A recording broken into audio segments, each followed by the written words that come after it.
Bom dia a todos vocês, bem-vindos ao nosso estudo sobre a mística das festas, abordando a festa de Shmini Atzeret, a data especial que comemoraremos neste fim de semana, a partir de sexta-feira ao entardecer, se Deus quiser. E nós estávamos vendo discursos hassídicos do Rav Shneur Zalman, autor do Tânia, que nos explicam com profundidade o significado dessa data, como das outras também que vimos e observamos.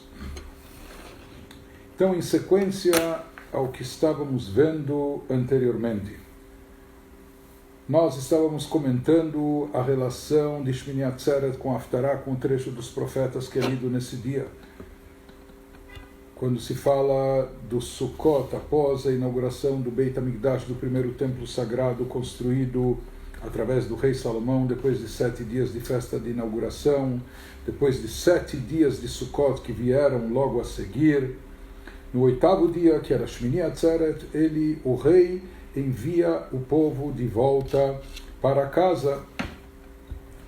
Ele diz: voltem para suas tendas, voltem para suas habitações. E o povo abençoa o rei.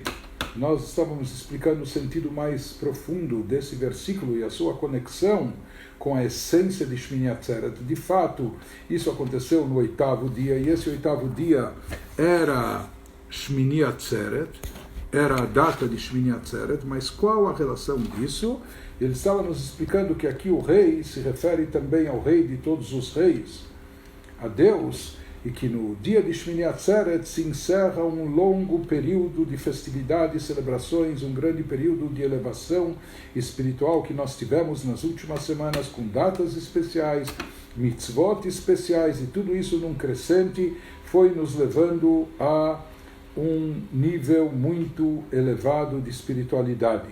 Nós explicamos o conceito que não há rei sem povo, e o rei, para reinar, ele precisa de um povo, não de súditos e não apenas de filhos e familiares, e somente aqueles que são estranhos e alheios ao rei é que podem servir nesse papel de súditos, que eles podem motivar o rei a reinar sobre eles podem assumir o jugo do seu reinado. Ou seja, justo pessoas que estão afora do rei, alheias ao rei, talvez até distantes fisicamente ou sanguineamente, familiarmente, essas pessoas estranhas e alheias ao rei, quando são afastadas, quando elas se subordinam, aceitam o reinado do imperador, com isso eles estão coroando ele como rei, fazendo a sua vontade imperar em suas vidas. Da mesma maneira, nós explicamos que enquanto nós estamos em momentos de elevação, proximidade, até intimidade com Deus, por assim dizer, como são esses momentos festivos, quando se aproveita todo o potencial espiritual que eles contêm dentro de si. Então nós estamos num processo de autoelevação. Nesses momentos nós estamos mais para filhos do que para servos ou súditos, vassalos. Estamos íntimos com Deus, próximos a Deus, como filhos. Nos movimentos que nós explicamos, que a Kabbalah descreve, baseado na profecia em Ezequiel, que existe essa rua de duas vias, não é? De dois sentidos, o movimento de Ratzó, de ir em direção a Deus, buscar divindade e espiritualidade com vontade, com ânsia, correndo atrás disso, que demonstra a paixão, a vontade que temos. Então existem esses momentos de Ratzó, de elevação, mas existem também os momentos de shov, de retorno, de volta, momentos de se assentar, não é? De pés no chão. Talvez as cabeças pode ser que estavam antes nas nuvens, mas que a cabeça esteve, mas depois nós temos que voltar para o mundo prático e concreto. Nós estávamos explicando, primeiro, que essa volta deve ser feita de forma adequada, o pouso suave que nós explicamos. Depois dissemos que, na verdade, essa volta e retorno não é apenas uma concessão ao corpo, às nossas fraquezas físicas ou etc., por sermos seres carnais. Na realidade, não. Essa volta, esse processo de volta é o preenchimento da vontade divina, porque o propósito de Deus na criação do ser humano, diferente dos anjos, que são criaturas celestiais, criaturas espiritualizadas, que vivem em contemplação divina, louvando a Deus, etc., que não tem inclinações negativas, não tem impulsos para o mal. Diferente disso, quando Deus criou o ser humano, de carne e osso, nos colocou nesse mundo terrestre materialista, nos colocou, além de uma alma divina, também uma alma animal dentro de nós, não é? Porque esse era o propósito divino. Deus não queria que nós fôssemos anjos. Deus não queria que nós vivêssemos no mundo das nuvens ou nas alturas espirituais o tempo todo. Ele queria, sim, que a gente fosse buscar espiritualidade, que a gente quisesse ir atrás de espiritualidade, correr atrás de divindade, mas com que objetivo? De acumular, absorver espiritualidade, divindade, santidade e depois retornar e trazer tudo isso para o plano físico terrestre, para a nossa vida trivial, a nossa vida do dia a dia. Deus não queria que a gente se isolasse do mundo, que a gente se desligasse da sociedade, que a gente se afastasse das pessoas ou do mundo material. Pelo contrário, Ele queria que a gente atuasse no mundo, porém de uma forma sábia, elevada e sagrada, trazendo e permeando o mundo de santidade, de espiritualidade. Portanto, esse movimento, essa segunda via, o movimento de chove e retorno, não é apenas uma concessão à nossa fraqueza, não dá para estar em êxtase o tempo todo, por isso nós temos que voltar, ou às vezes nós temos recaídas ou até tombos do nível espiritual que alcançamos. Ele nos diz não, que isso deve ser uma coisa planejada, elaborada, esse retorno, porque é nisso que nós cumprimos a vontade divina, o propósito de Deus na criação. Por mais que a gente talvez se sinta mais elevado, mais santificado nos momentos de ascensão, de elevação, nos momentos de ir buscar a Deus, nos ápices das grandes festas, etc. Mas a vontade divina não é isso. A vontade divina é ter uma moradia para Deus aqui no plano inferior, ou seja, preparar esse mundo, que nesse mundo Deus possa estar revelado com toda a sua magnitude, e também no plano terrestre, no plano material. E isso significa o fato de, em Shmini Atzeret, depois de todo esse período de grande elevação, depois de acumular toda essa espiritualidade em Rosh Hashanah, nos 10 dias de Teshuvah, em Yom Kippur, em Sukkot, etc., cada dia de Sukkot, num crescente sol, Shana Rabbah, quando chega Shmini Atzeret, nesse instante, o rei, Deus nos diz, agora é chegado o momento de vocês retornarem para casa. Isso é uma metáfora para dizer, vocês já acumularam nessa grande feira que durou tantas semanas, essa feira de judaísmo, de espiritualidade, vocês já puderam abastecer as suas almas de energia renovada, vocês já acumularam bastante espiritualidade, vocês estão prontos e aptos de voltar para o laico, para o trivial, sem se intimidar, sem se assustar com o mundo físico terrestre. Pelo contrário, vocês levam consigo uma bagagem espiritual suficiente para permear todo o mundo físico material, também de judaísmo, de santidade, de elevação, que esse é o objetivo maior. E justo quando nós estamos nessa posição que parece um pouco mais distante, afastada, quando nós não estamos na intimidade do palácio como filhos presentes dentro da corte, quando nós parecemos súditos, vassalos, quando nós estamos aparentemente longe, como alheios ao rei, como pessoas externas ao rei, aí é o momento que nós podemos coroá-lo. Porque nós falamos, filhos não fazem do rei imperador, não é?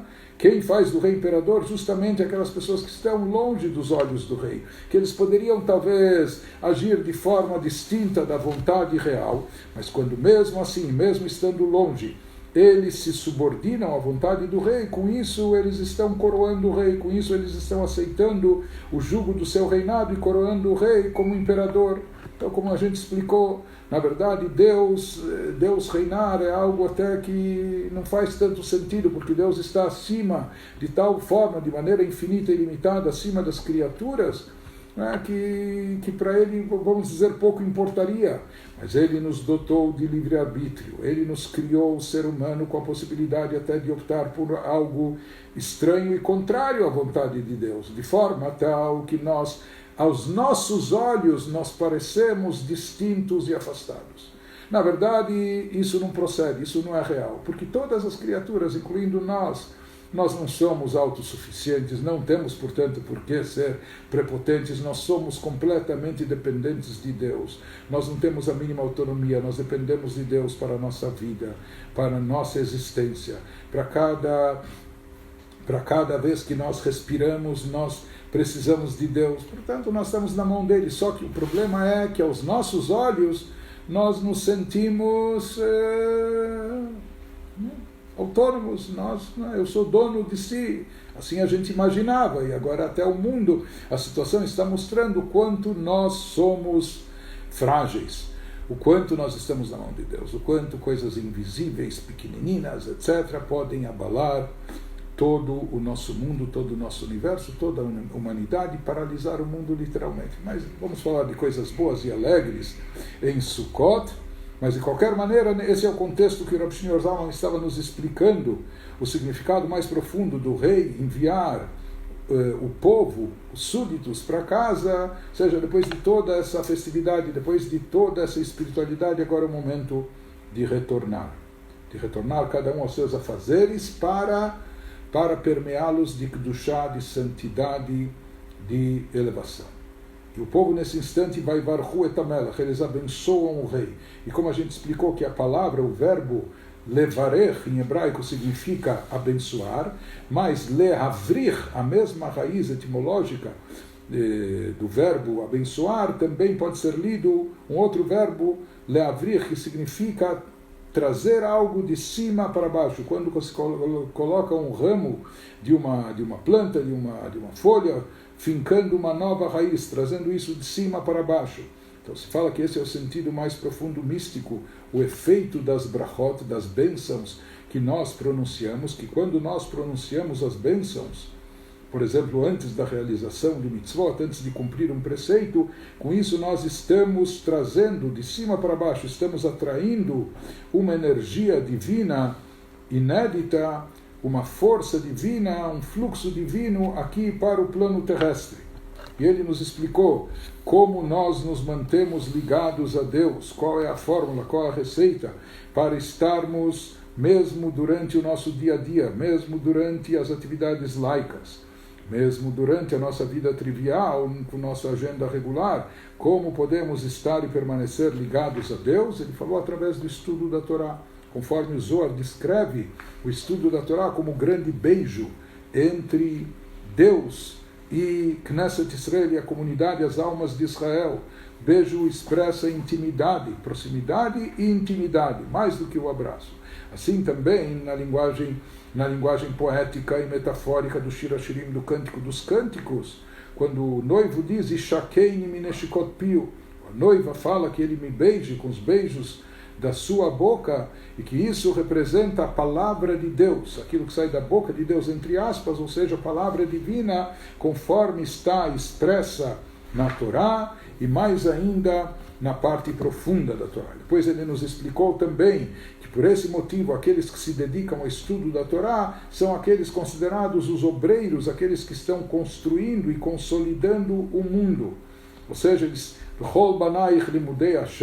todos os seus filhos são estudiosos de Deus, não só Banaich, mas Bonaich, eles não são apenas os filhos que se dedicam ao estudo da Torá, mas também aqueles que estão construindo o universo espiritual, ou seja, trazendo espiritualidade e divindade para o plano físico, e com isso consolidando o universo, porque o universo, assim como um corpo não vive sem alma, da mesma maneira o mundo precisa da espiritualidade para estar vivo e funcionando de forma adequada. Ele precisa estar impregnado de espiritualidade, de divindade, de forma explícita e revelada, o que nós atraímos através das bênçãos divinas, que elas se materializam aqui quando nós estamos alinhados com a sua vontade. Isso se expressa, como nós dissemos, através do estudo da Torá, no nosso dia a dia, quando incorporamos horários de estudo da Torá, na nossa rotina diária durante o ano todo. Volto agora a comentar e explicar o significado dos versículos da Haftarah, da passagem dos profetas, que é lida em Shmini Atzeret, que no 8º dia o rei, agora se referindo a Deus no sentido místico, envia o povo, voltem para casa, voltem para os seus afazeres normais corriqueiros, Vezeu vai varchu et hamelech, isso que consta em seguida, que o povo abençoa o rei. Bechinat bracha ve'amshacha begilui rav. Mas como nós dissemos, aqui se trata não só de louvar e abençoar, mas abençoar no sentido de atrair as bênçãos divinas para nós, atrair o fluxo divino de forma revelada aqui no nosso mundo, nas nossas vidas, nos nossos afazeres, etc. Então, sobre isso se refere o Vaivarchu et hamelech, que com essa força, com esse potencial espiritual que adquirimos durante esse período, nós então abençoamos o rei, ou seja, Bracha Lashon Amshacha, nós atraímos o rei, a divindade, Shalidei Avodah Deshov, ou seja, agora nós vamos para a segunda via daquele processo de ida e volta. Nós estávamos nessa última semana num processo de ascensão, elevação espiritual, quando a gente se dirigia a Deus, quando a gente buscava a proximidade com o Criador, quando a gente corria com ânsia ao seu encontro. Mas agora é chegado o momento de iniciar o processo de volta e retorno, Shov, a nossa vivência regular, normal, trivial. Sobre isso se diz que nesse momento Mamshichim Bnei Israel Gilui Malchuto Yitbarach Ba'olam, o povo de Israel atrai nesse momento uma revelação da atuação e do reinado divino no mundo sobre o universo. E é isso que nós pedimos e solicitamos nas nossas orações. Quando nós pedimos a Deus, isso se encontra na nossa liturgia de Yom Tov, nas nossas rezas, nas datas festivas, Galek Vod Malchutcha Aleinu, Vehofa Bahadar Geonuzecha. Nós pedimos, Deus, revele o esplendor do seu reinado sobre nós. Como nós falamos, Deus é onipresente, Deus está em todo lugar, Deus é todo poderoso, mas Ele está encoberto. Por isso nem todas as criaturas percebem, constatam a sua existência, a sua presença, a sua atuação, que na realidade ela é vital, ela é essencial. Todos nós dependemos completamente disso. Então nós pedimos, Deus, abra os nossos olhos, abra os olhos de toda a humanidade, faça com que todos percebam, apareça, ou seja, esteja, mas não só encoberto, presente.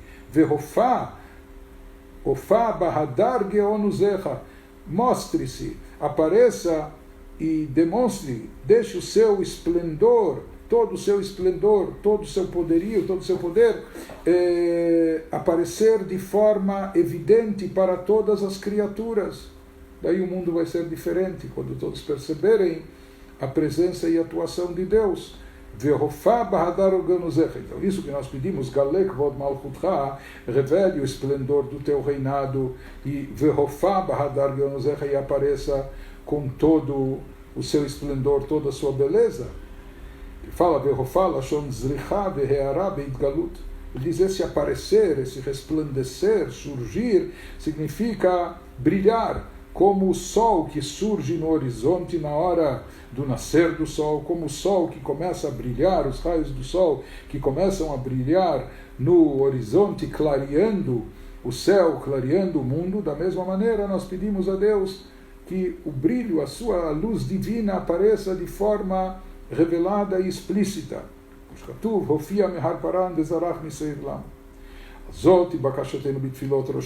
Portanto, nisso consiste os nossos pedidos nas rezas de Rosh Hashanah. Galek Vod Malchutcha, que Deus não só reine sobre o mundo, porque na prática Ele já reina tudo e todos dependem dEle, mas que a gente sinta e perceba isso de forma palpável, de forma evidente. Galek Vod Malchutcha, revele o esplendor do teu reinado. Vehofa Bahadar Geonuzecha, e apareça, desponte, brilhe com toda a sua beleza, seu esplendor. Né?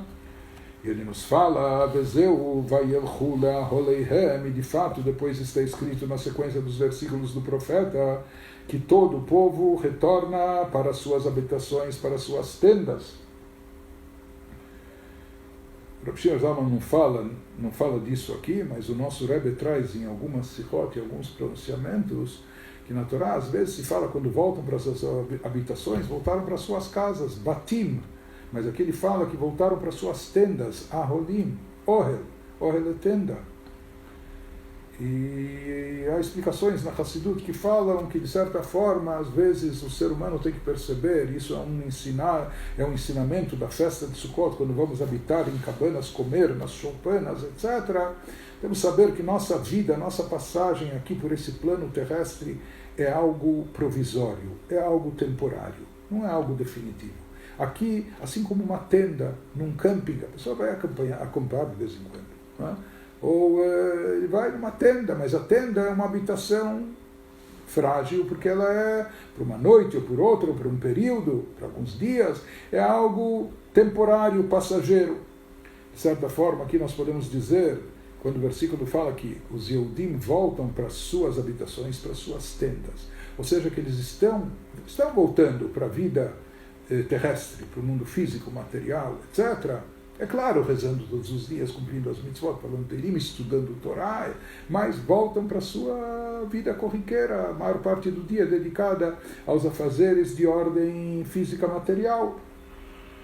Mas ele nos diz que essa volta consiste em que eles foram para suas tendas, ou seja, voltaram para o mundo terrestre, físico e material, não é? Mas considerando isso como tendas, como sabendo que, na verdade, essa não é a nossa morada definitiva. Para nós, todo esse mundo físico, que a gente vive aqui 70, 80, 120 anos, mas isso é passageiro, isso é volátil, isso é como uma tenda. A morada definitiva, a casa, a verdadeira casa, aquele que busca uma boa qualidade de vida, uma boa habitação, quer morar numa mansão, prepare a casa na morada definitiva, que é no mundo da verdade, no mundo vindouro. Mas, de qualquer forma, os Yehudim voltam para suas vidas regulares, para suas tendas, para suas habitações. Sheimshichu bechinat malchuto yitbarach la'asot lo ohel umishkan vedirah batachtonim. Aqui ele interpreta o versículo com um comentário, com uma interpretação adicional, o Rav Shimon Zalman dizendo o que significa que nós voltamos para nossas tendas, ou seja, que os Yehudim eles voltam abastecidos de espiritualidade, de Kedushá, de santidade obtida, acumulada durante todo esse período. E essa Kedushá, essa santidade, atraem junto consigo, atraindo a energia divina, o reinado divino, para fazer desse mundo uma tenda, um tabernáculo, um santuário para Deus, uma habitação para Deus aqui no plano inferior. Então isso significa, não só que a gente está retornando para casa, nós estamos retornando para fazer desse mundo uma casa para Deus. Por que nós não ficamos apenas no campo abstrato de espiritualidade, de elevação, de contemplação? Porque falamos, esse não é o objetivo divino. O que Deus quer é que a gente traga espiritualidade e santidade para o campo físico, para a matéria, para o mundo terrestre. Isso que nós fazemos, voltamos, essa volta nossa, depois das festas, a volta para o mundo físico, ela tem que objetivo voltar para a habitação, para fazer, não só para a nossa habitação, mas para fazer desse mundo uma habitação para Deus. Um lugar, por assim dizer, onde a divindade esteja confortável e revelada. Então essa interpretação mais profunda do versículo, que essa via de volta, de retorno, ela ocorre com esse objetivo, para atrair Kedushá no mundo terrestre. Que esse é o nosso serviço de criar habitação para Deus no plano inferior. Isso na linguagem cabalística é chamado de recipientes. Nós temos que criar recipientes nesse mundo para captar, atrair e conter a energia divina, a luz divina. E quando nós refinamos esse mundo. Na verdade, cada objeto material que a gente faz uma mitzvah, seja o etrog, o lulav na festa de Sukkot, as plantas, ou o couro com o qual a gente confecciona um tefilin, ou sobre o qual a gente faz o pergaminho para escrever uma mezuzá, ou a lã sobre a qual a gente faz um talit e assim por diante. Quando a gente pega essas amostras do mundo, do campo vegetal, animal, o que for, nós estamos elevando todo o reino, estamos elevando a matéria, estamos criando recipientes aptos para conter, captar, conter e reter Kedushá, santidade, divindade aqui no plano material. Isso significa, na linguagem cabalística, criar os vasos, os recipientes para a luz da Shekhinah, para a luz divina. Lafoch et aguf legashmiut haolam, ou seja, transformar e converter o corpo e a matéria do mundo, sheyu keilim reuim, que eles sejam vasos, sejam recipientes aptos, sheor ha-Shekhinah yuchal lishkon uleitgalot bahem, que a luz da Shekhinah, a luz da presença divina, possa pairar e se revelar sobre eles. E daí continua o versículo que todos voltaram para casa, smechim vetovei lev, alegres e satisfeitos, com bom coração. Ele nos diz o que significa isso mais profundamente falando. Explicamos acima, que esse serviço nosso de atrair divindade para o mundo físico, doreshet chibur veitkalelu derotzavashov. Ela tem essas duas vias. Primeiro, a gente precisa ir em direção à espiritualidade, buscar a espiritualidade. A gente precisa almejar e querer se aproximar de Deus para se abastecer de espiritualidade e divindade, para então depois voltar, retornar e trazer essa espiritualidade para o plano físico. Assim funciona sempre. Mesmo no nosso dia a dia, o momento da reza, da oração, por exemplo, quando a gente começa o dia, ou nos momentos do dia que a gente dedica à reza, são momentos de ratzó, de ir em busca da espiritualidade, de ir em direção a Deus. Mas depois, quando a gente volta para o trivial, para o trabalho, para a refeição, para o lazer, isso significa shov, voltar e trazer a espiritualidade obtida e conquistada e trazer isso para o campo físico-material. Mas sempre há esse momento de afastamento e de aproximação. Da mesma forma, nós podemos dizer que os 6 dias da semana são momentos de trabalho, etc., enquanto o dia do Shabat é um dia de elevação. Então, no dia do Shabat nós temos, não é, o ratzó, essa vontade de se aproximar a Deus, e é aí que nós abastecemos nossa espiritualidade, etc., e depois nós retornamos para trabalhar, permeando de espiritualidade o mundo todo nos 6 dias da semana que vem a seguir, e assim por diante. Então ele nos diz, já que o processo sempre é esse de ratzó vashov, vai e vem, ir com vontade e com ansiedade correndo atrás da divindade para depois voltar, retornar e trazer espiritualidade para cá. Inyan chibur ze betoch nefesh adam atzma belibo pnima, esse mesmo movimento, isso também está sinalizado nas batidas do coração. E o que isso representa no interior do coração da pessoa? Ele nos diz, she'ahavar abash bipniut levavó, às vezes vem à tona e se evidencia o amor intenso que nós temos, a criatura tem, como nós falamos, todo Yehudi tem de forma inata isso dentro de si, no fundo do seu coração, um amor por Deus.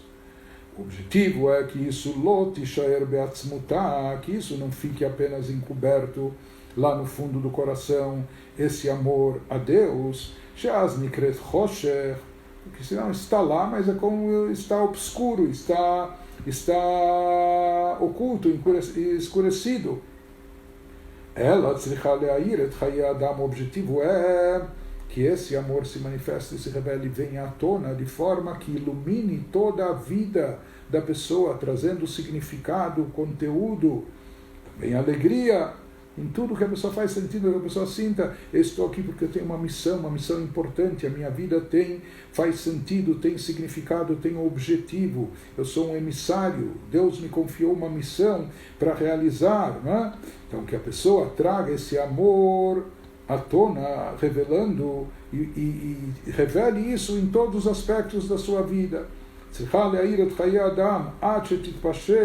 vetachdor bechalal asmali, e que esse amor se faça não só presente, mas revelado, e de forma tão intensa até que ele contagie, por assim dizer, o outro lado do coração, o lado esquerdo, o lado negativo, aquele lado que contém as nossas fraquezas ou inclinações negativas, ou nossos desejos de autossatisfação apenas, etc. Quando o amor a Deus no coração se expande de tal forma que ele preenche até mesmo aquele outro lado do coração, então se diz Avaye Orli, aquilo que está escrito no versículo do Teilim, Deus é minha luz, ou seja, ele consegue iluminar todo o seu coração, toda a sua vivência, toda a sua existência. E esse é o conteúdo do versículo, esse é o significado do que está lá no profeta, em Shmini Atzeret. Que eles voltaram, retornaram às suas atividades, às suas casas, alegres e satisfeitos no coração, com um bom coração. O significado mais profundo disso é que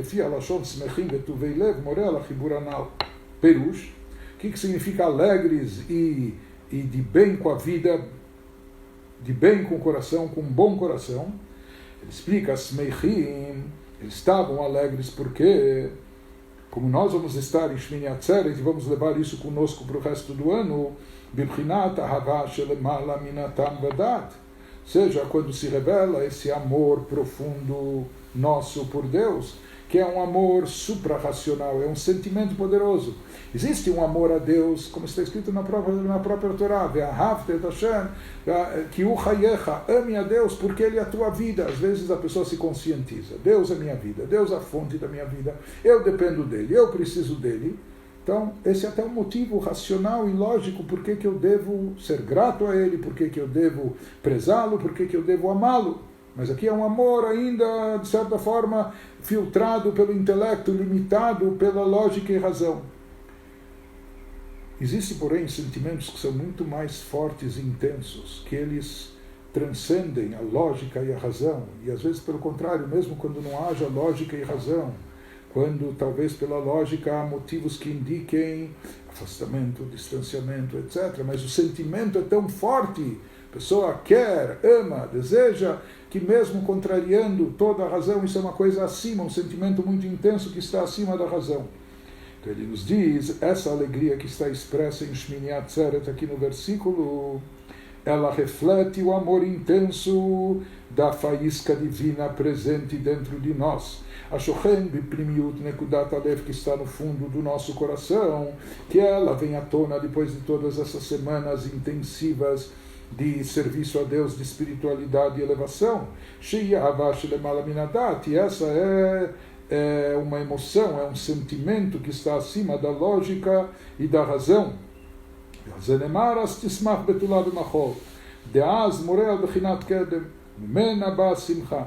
Isso, aquele versículo que a gente mencionou no começo da exposição, dias atrás, que então a moça irá se alegrar na roda de danças. Não é?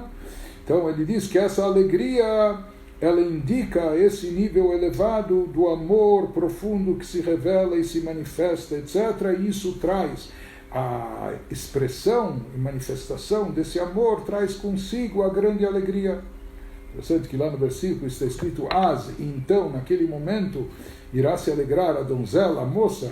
A palavra em hebraico é composta de duas letras, Aleph e Zain, o valor numérico de ambas, Aleph é 1, Zain é 7, isso totaliza 8, está ligado, podemos dizer que possivelmente está ligado com Shmini Atzeret, que é o 8º dia. Então, nesse instante, nós estamos não só alegres pelo amor que está se manifestando, mas também vetoveilev, de bom coração. Ou seja, que esse amor intenso por Deus, ele se expande, ele transborda e ele acaba abarcando, acaba atingindo todos os lados do coração, até aqueles lados mais sombrios do nosso coração, aqueles lados que têm desejos ou vontades egoístas, egocêntricas, etc. Mas fala que a luz dissipa essa escuridão. Isso significa o bom coração, ou seja, que torna todo o nosso coração bom. ilumina todo o nosso coração para que não haja um lado obscuro ou sombrio na nossa vida, ou nos nossos sentimentos, etc., dos nossos desejos, conforme Deus diz no Gênesis, quando ele criou a luz, que ele viu que a luz é boa, ou seja, quando a luz é bom. Sim, quando Deus criou a luz, viu, ele afirma, quando a gente consegue iluminar o nosso coração, então o nosso coração fica bom. Todo o coração está bem. Então isso que ele diz, porque eles voltaram a Deus, eles voltaram para suas habitações alegres e de bom coração. Esse de bom coração significa Gilui Havazu Bibchinat Halal Asmali, ou seja, que eles trouxeram o amor a Deus de forma revelada e expandida até o chamado lado esquerdo do coração, até o lado sombrio do coração, Shazai Havai Bibchinator, que então esse amor a Deus ilumina todos os aspectos da nossa vida e existência. Isso dissipa as trevas e a escuridão que existe também dentro de nós mesmos. E isso significa o bom, onde a luz é bom. A luz divina aqui tornou o coração inteiro bom. Isso significa bom coração. Amoreal Or Vegilui, ou seja, que o nosso coração fica iluminado pelo amor a Deus, que preenche todo o nosso sentimento, todo o nosso emocional, toda a nossa existência. Eles estão, assim como continua o versículo da Haftarah dos profetas, dizendo que eles voltam para suas tendas, para suas habitações, alegres e com bom coração, Al-Kol Atová Asher Asa Hashem Le David Avdo, por todo o bem que Deus fez para Davi, o seu servo. Como nós falamos que, na verdade, o rei Davi, ele queria já ter construído o templo. Ele escolheu o lugar, ele preparou tudo, mas Deus impediu ele. Deus falou, Davi, você fez muitas guerras, tuas mãos estão, por assim dizer, sujas de sangue. Beit HaMikdash vem para trazer, o templo sagrado vem com o objetivo de trazer paz para o mundo, para a humanidade toda, então você não irá construir. Quem vai construir é o seu filho Shlomo, o rei Salomão. Mas, na verdade, muito do Beit HaMikdash é atribuído ao rei David, porque ele que projetou, ele que preparou, ele é o primeiro que queria fazer isso. Foi na época dele que se escolheu Jerusalém como cidade santa para nela ser construído o Beit HaMikdash. E o rei David, ele simboliza a Sefirah de Malchut. Ele personifica o atributo de reinado divino. David Melech Israel, Chai Vekayam. A gente fala Avraham Avinu, Avraham, nosso patriarca, Moshe Rabbeinu, Moshe, nosso mestre, David Hamelech. David, o rei, ou seja, quem personifica não só quem era rei, mas quem personificava aqui na terra o atributo do reinado divino, que esse é o papel real, esse é o papel correto do rei de Israel, que ele personifique o reinado divino, que seja um agente para implementar aqui na terra o reinado de Hashem.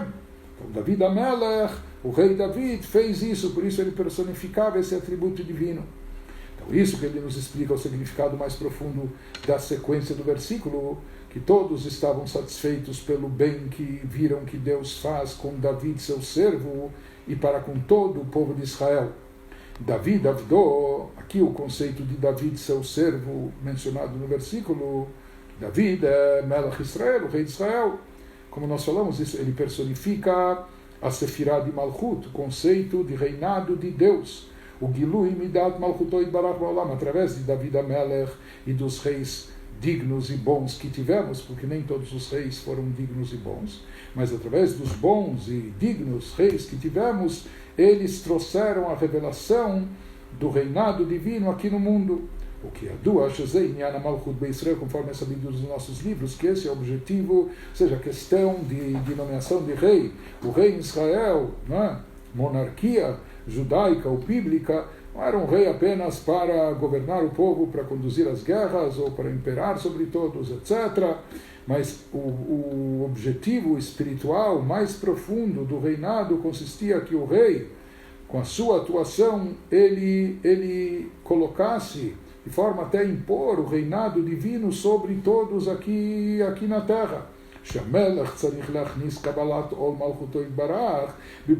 Fala que esse era o papel, esse é o objetivo do rei de Israel, de acordo com a Torá, também do Melech HaMashiach, Mashiach também será um rei. E, sem dúvida, no caso dele, o objetivo também é dele colocar, embutir dentro de todos, dentro do coração de todos, o reinado divino, a atuação de Deus como rei no universo.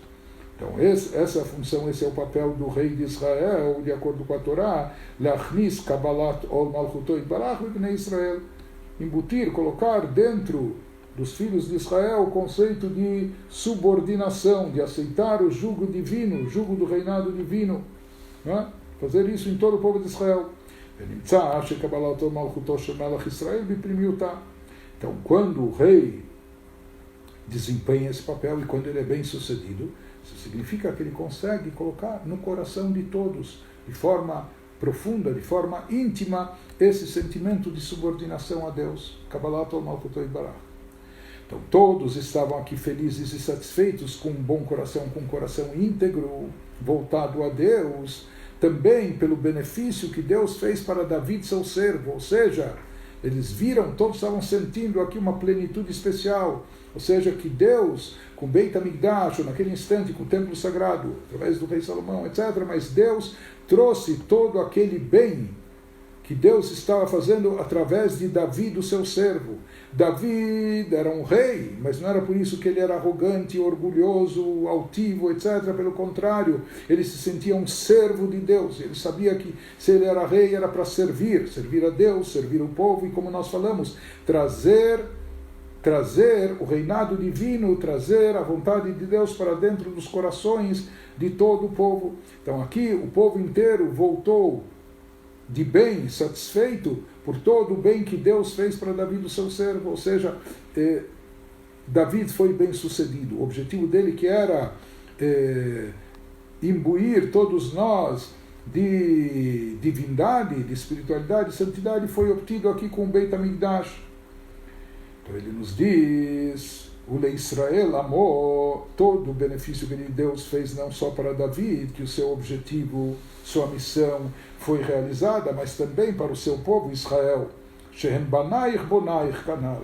E para todo o povo de Israel, que são os filhos, e na outra interpretação que nós vimos, não só banaich, mas bonaich, os obreiros, os construtores, aqueles que constroem a espiritualidade no mundo, aqueles que trazem, arquitetam a santidade aqui no mundo terrestre, através da Torá. Ou seja, no final, o rei ajuda a incorporar e trazer santidade e espiritualidade para os corações de todo o povo. Se diz que esse é o papel do povo de Israel, que eles são aqueles que revelam o reinado divino aqui no mundo. Como fazem isso? Alidei de muda Torá Shelahem, através do estudo da Torá. Conforme explicamos, que por isso os filhos de Israel são chamados não só de Banaich, mas Bonaich, os construtores da espiritualidade, os arquitetos da moradia divina aqui no plano terrestre. E aqui ele vai agora nos concluir com Nekudah Klalit Bavodato Yitbarach Shenitbarah B'Mamar Zeh. Pontos básicos que nós explicamos nessa exposição. Quem reflete sobre essa ordem de serviço a Deus que nós expomos,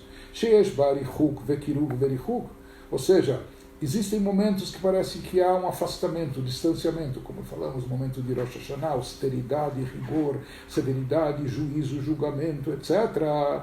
Mas depois isso, como nós vimos, é para motivar uma aproximação ainda maior e intensa. Deus não está querendo se afastar, se distanciar, Chas v'Shalom, Deus nos livre, é para motivar uma aproximação maior nossa. A gente vai e se aproxima cada vez mais, etc. Mas depois de toda essa proximidade, o que se diz para nós? De novo, afastem-se. Afastem-se em que sentido? Voltem para casa, voltem para a vida física, material, etc. Então, existe esse processo, distanciamento, aproximação e, novamente, um afastamento. Em outras palavras, e aqui é algo interessante. Você poderia pensar, bom, já que o objetivo divino é a morada aqui no plano inferior, e isso se faz agindo com o mundo material, as coisas físicas, etc., então sabe o que? Essa é a minha morada definitiva, eu vou ficar com a cabeça só nisso e pronto, porque esse é o objetivo. Ele fala, não. se exige de nós também momentos de ratzon, momentos de elevação, momentos de corrida em busca de espiritualidade, momentos de expressar vontade e paixão para uma elevação maior. Porque se a pessoa falar, eu vou ficar só imerso nas coisas físicas materiais, ele vai acabar sucumbindo a elas, ele vai acabar não tendo como elevá-las. Então a gente precisa de momentos de elevação para se abastecer, mas depois a gente precisa também voltar e retornar para redistribuir essa espiritualidade por todas as coisas materiais. Então são necessárias ambas as vias. Todo mundo precisa ter momentos, ou dias, ou ocasiões, oportunidades de ratzon, de ir buscar espiritualidade, elevando-se, e também momentos de volta, retorno, assentamento aqui no plano físico. Ele nos diz, por isso, existem momentos onde a pessoa precisa despertar em si essa ânsia de buscar espiritualidade, de querer se desligar do plano só das coisas físicas e materiais e ter uma elevação maior. Só que não pode ficar só nisso. Então a pessoa não pode estar só sempre no movimento de chuva aqui embaixo, né? Por outro lado, também não dá para estar, não tem sustentação, ficar apenas em transe contemplativo o tempo todo só nas nuvens ou no plano espiritual. Tem que haver ambos os movimentos. Então, o que a gente conclui de toda essa exposição, que nisso consiste o trabalho, o serviço a Deus, o trabalho espiritual, todo o nosso serviço a Deus está baseado e fundamentado nesses dois movimentos que são uma constante de aproximação e de volta e retorno, de afastamento e aproximação, e etc. Não é? Isso vai e se repete. Por um lado, sempre a pessoa deve procurar despertar em si a vontade, a ânsia, o desejo de se aproximar de Deus, de elevar-se, não é? De se desligar um pouco do físico, do material para se elevar. A pessoa não pode estar apenas o tempo todo imersa só nas coisas físicas e materiais, mesmo pensando que com isso ele vai elevá-las e santificá-las, não é? Porque, como nós falamos, para poder fazer esse trabalho, de vez em quando a pessoa precisa ir carregar as suas baterias, a pessoa precisa parar no posto, o posto está lá em cima, para se abastecer de energia espiritual e de kedushá, de santidade. Que mishov levad efshar lavol lidei nefilá. Se a pessoa estiver apenas envolvida, mesmo com o intuito de permear de santidade as coisas físicas e materiais, mas se ele não tiver momentos de elevação, ele pode acabar caindo e tombando, pode acabar afundando em areia movediça, nas coisas físicas e se tornando materialista. Então tem que ter momentos de elevação, mas por outro lado, não é suficiente, não podemos nos basear apenas e nos contentar só com os momentos de elevação, que tachlit avodahi, porque o objetivo, o propósito da nossa vida e existência, como nós falamos, consiste em que produzir aqui no plano inferior e terrestre uma morada para Deus, onde a divindade esteja revelada e explícita. E ele conclui nos dizendo,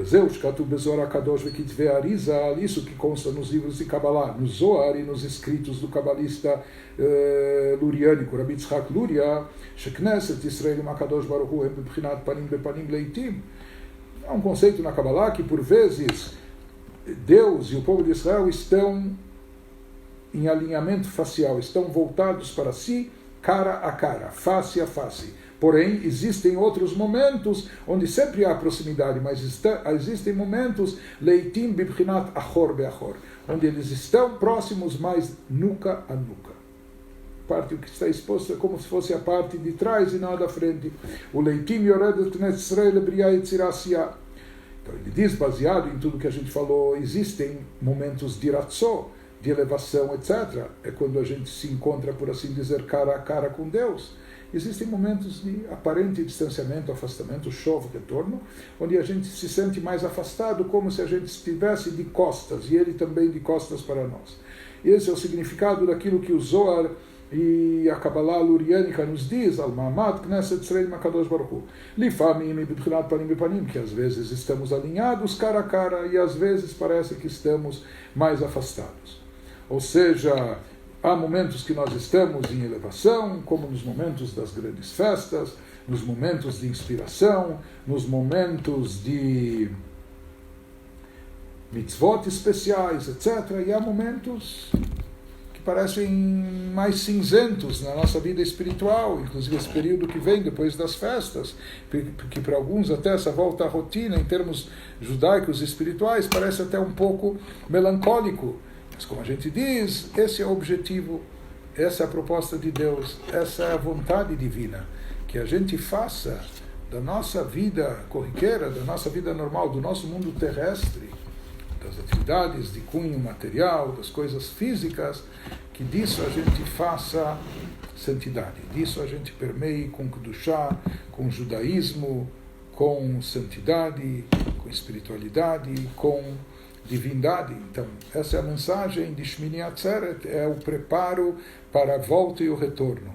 Depois de tudo aquilo que foi acumulado, depois de toda a espiritualidade que obtivemos, conquistamos, etc., agora, semana que vem, não é? Depois do fim de semana, vai chegar o momento de voltar e nós vamos voltar com excesso de bagagem. Ninguém vai ser taxado, não se preocupem. Excesso de bagagens, containers inteiros, repletos, malas cheias, bagagem espiritual, energia suficiente, que duradoura, sólida, que pode nos acompanhar. Não é que ela tem um efeito apenas no momento que aconteceu, só no Rosh Hashanah, só no Yom Kippur. Não, nós obtivemos uma energia espiritual capaz de nos acompanhar, de seguir conosco, estar presente durante o ano todo, nos próximos 11 meses, plus, mais. Precisamos estar conscientes disso, precisamos saber disso e saber aproveitar isso. Mas esse é o fato, isso que ele nos lembra agora, quando o próprio Deus fala, olha, agora é chegado o momento de voltar, de retornar, não é? É isso que nós vamos fazer a semana que vem, com as forças que nós vamos obter no final, na data importantíssima de Shmini Atzeret, que falamos que nesse dia, Shmini Atzeret, Simchat Torah, é quando nós obtemos, não é, o fecho definitivo, o fechamento, essa parada para juntar tudo, para capitalizar tudo, para catalisar tudo dentro de nós, internalizar, etc., e levar toda essa bagagem conosco para o ano todo. Então aqui nós concluímos esse trecho selecionado dos ensinamentos do Rav Shneur Zalman sobre Shmini Atzeret, e com esse fim de semana, Shmini Atzeret, como explicamos ontem à noite, também o lado prático do que se faz e o que deve se fazer nesses últimos dias de festividades, né? Então com isso nós encerramos esse período. E algumas poucas palavras nesse momento de encerramento. Nós estamos encerrando esse ciclo da mística das festas.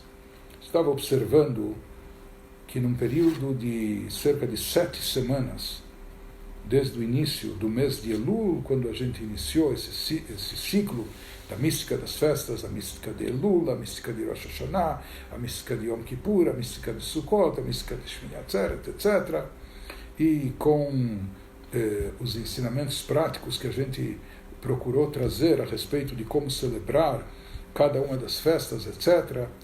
Na prática, durante essas 7 semanas, nós postamos e viabilizamos mais de 50 horas de judaísmo, que foram disponibilizados nas redes, através de lives e através de gravações, etc. Foram mais de 50 horas, ou seja, isso dá uma média de, no mínimo, 1 hora por dia, 1 hora diária, porque se nós excluirmos o Shabbat, Yom Tov, Yom Kippur, dias que não havia lives e gravação, então nós vamos ver que na prática havia mais de 1 hora por dia, porque de fato nós tivemos alguns dias, como ontem, que tivemos 2 lives, né? Não apenas um, etc. E graças a Deus, em primeiro lugar, espero que ninguém tenha sofrido de overdose, porque a Torá não tem contraindicações, Marbe Torá, Marbe Chaim, assim falaram os nossos sábios na ética dos pais. Mais Torá, muita Torá significa mais vida e muita vida, iluminando nossas vidas.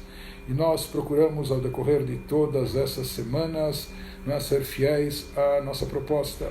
A nossa proposta é, ou seja, esse material que foi disponibilizado, esse estudo que nós fizemos em conjunto, que permanece aí, não só para agora, mas para os próximos anos, ou para outras pessoas mais que irão ver isso, etc. Então, tudo isso se trata, a gente procurou, nossa proposta que era não só oferecer pílulas de abrir apetite, mas sim oferecer alimento, comida, né? E comida consistente, comida saudável. Ou seja, sem entrar em temas polêmicos ou controversos, ou sem apelações, ou sem sensacionalismo, simplesmente nossa proposta foi, continua sendo essa, de abrir os livros, ler, estudar os textos. E nós nos esforçamos de traduzir de forma fidedigna ou passar a mensagem que os grandes mestres nos ensinaram, mas esse tem sido o nosso objetivo. E na prática eu creio que nenhum outro site, etc., produziu algo assim, ou seja, 50 horas, mais de 50 horas de judaísmo em 7 semanas, né? Então, isso nos enche de satisfação por todos aqueles que participam, de todos aqueles que servem de incentivo para nós de seguir transmitindo esses ensinamentos, esse conhecimento, compartilhar esse conhecimento. E a gente agradece a Deus e ao mesmo tempo a gente também pede a Ele que nos dê saúde, força, energia, inspiração, para que a gente possa prosseguir ainda de forma mais intensa e com mais qualidade essa nossa vivência judaica conjunta, de compartilhamento, de estudo, de conhecimento, que isso é uma coisa importantíssima, como já falamos, o alcance, o efeito do estudo da Torá para a nossa alma, para a nossa vida na prática aqui nesse mundo, para o mundo em geral. Então, Baruch Hashem, graças a Deus pelo que já foi no passado, e Mirtzeh Hashem, e Bezrat Hashem, que seja com a graça de Deus e com a ajuda dele, que a gente possa prosseguir também no futuro. Mas nós estamos agora terminando um ciclo, e esse ciclo que foi um intensivão, uma verdadeira maratona ininterrupta, e etc., como falamos, diária, não é? E de 1 hora, e sobre essa hora a gente pode dizer Yafá Sha'achad B'tshuva U'Ma'asim Tovim Ba'olam Hazeh Mikol Chayei Olam Haba, que os nossos sábios afirmam que às vezes 1 hora de tshuva, e que nos motiva a boas ações nesse mundo, às vezes isso vale por todo o mundo vindouro, mais que todo mundo vindouro. E uma pessoa pode conquistar todo o mundo, seja o Lamazé, esse mundo, ou o mundo vindouro, com 1 hora. E então é muito importante essa hora diária que nós tivemos, mas agora nós vamos ter uma pausa, até para a gente se reciclar, ou até para a gente poder preparar materiais novos e adicionais para poder compartilhar e transmitir. Nós vamos manter os nossos posts regulares, menores, de mensagens da Parashá da semana, conselhos do Rebbe, sabedoria hassídica e outros mais, e estamos preparando para esse novo ano judaico que entra, espero que boas surpresas, um material rico, e todo esse material que nós tivemos a oportunidade de dispor agora, um material inédito que não constava em nenhum lugar nas redes, etc. Pela primeira vez ele foi exposto em português, e dá a oportunidade de todos aqueles que falam, entendem essa língua, esse idioma, possam ter acesso a esses conhecimentos. Então nós estaremos preparando, mesmo no tempo que nós não teremos lives durante alguns dias, ou talvez algumas semanas, nós estaremos preparando materiais ricos de judaísmo, com esse compromisso nosso de transmitir conteúdo judaico e judaísmo com conteúdo, que a gente possa continuar juntos, reunidos em torno da Torá, em torno do judaísmo, celebrando, comemorando com alegria.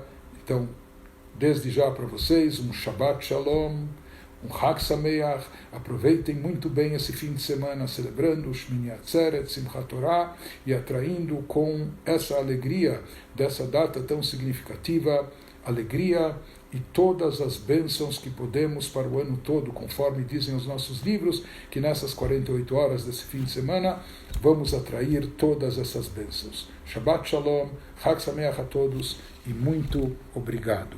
Até a próxima.